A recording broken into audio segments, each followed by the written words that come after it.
We really are confident that the robotics are going to be a big part of the future in the dairy industry. What we're able to accomplish with the robot now is we can get more than 3 milkings with the same labor we were using for twice a day milking.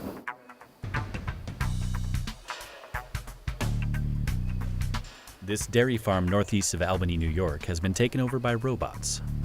The Borden family, which has farmed this land since 1837, invested about $1.2 million on the robots and their milking facility. But the farmers here couldn't be happier.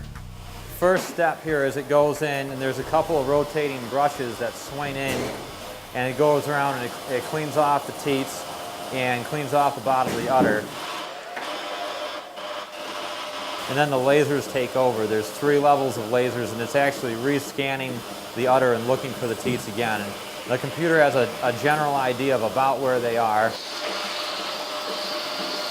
This technology does take one of the daily chores out of being a dairy farmer. Rising dairy prices, driven by demand for Greek yogurt and strong exports of cheese to China, have given the farmers hope of recouping their investment ahead of schedule. You'll have trouble finding agreement amongst dairy analysts what the milk price will be next year, much less than 7 or 8 years. Right. So it's still kind of a leap of faith. The robotic milking system has increased overall productivity for humans and cows alike, reducing labor costs. Meanwhile, the robots stand ready to milk the cows and clean the barn almost 24 hours a day. A human's probably a little bit faster. What the robots got probably all of us beat, and this is coming from, I'm a person who's milked cows for my whole life. The robot's incredibly consistent. This is the amount of grain she was supposed to get. This is the amount of grain that she got fed out. It's actually already done, so it's expecting her to finish up shortly. The cows receive a serving of specially flavored grain each time they walk into the milker. As a result, they've essentially learned to milk themselves.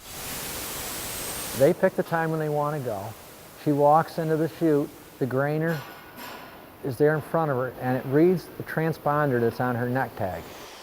In contrast to a traditional milking parlor, the Bordens say the robots allow them to spend more time actually interacting with the herd, instead of spending their day focusing on the underside of the cows. Most milking parlors you see, you really only see the back end of the cow. Anyway, that's really, they're not exposed. And so I don't see that as, building up much of a relationship. Despite a few slow learners that have to be helped along, the Bordens say the cows are surprisingly comfortable with the robots. It's a whole different herd of cows than it used to be. They're very docile. As you can see, they don't have a problem coming up and chewing on me the whole time. They're just very